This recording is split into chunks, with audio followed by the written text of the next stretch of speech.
Hey everybody, it is Doug. I wanted to give you an update of my silver Cassiope, but then also I wanted to contrast it with the green Cassiope.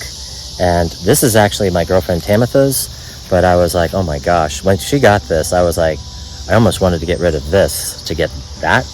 But let's talk about both, and in particular the green one.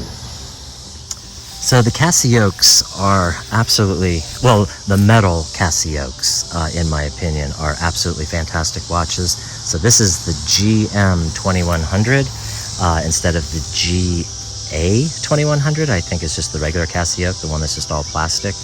But the GMs for, you know, the metal are absolutely fantastic.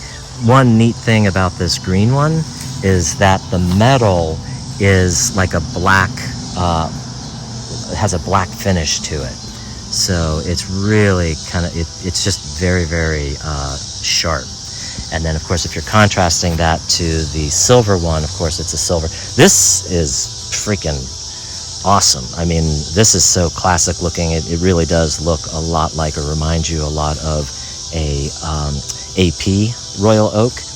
And really, if you wanted just a single watch, one that would go with everything, I actually think the silver is better in that respect, because it really is more of like the universal look, and it can dress up, dress down. I mean, it does everything beautifully. But if you have a collection, I'm actually liking the green one more. And kind of getting a little bit closer here on some of the details, little hex screws. The texture of the dial is really nice. I'm sorry, not dial, the band. And the buttons are a little bit bigger. And then similarly, if I'm doing this on the silver, same thing, black band instead of green. Here's my steering wheel picks.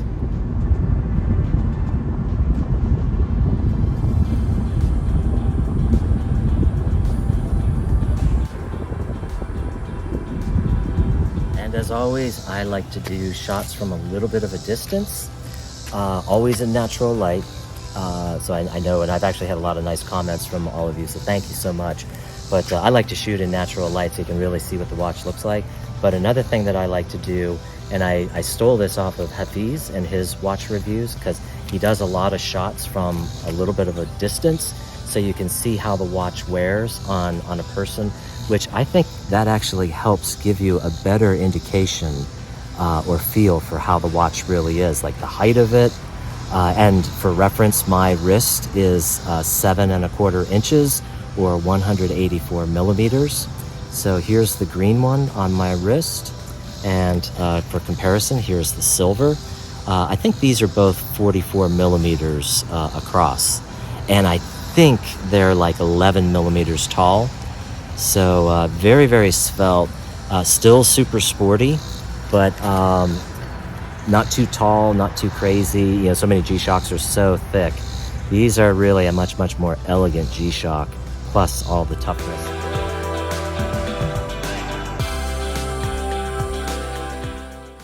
Both of these watches have lume on the hands, so pretty cool when you're outside. Oops. Makes it more like an analog watch. And in closing out the video, here's the two together.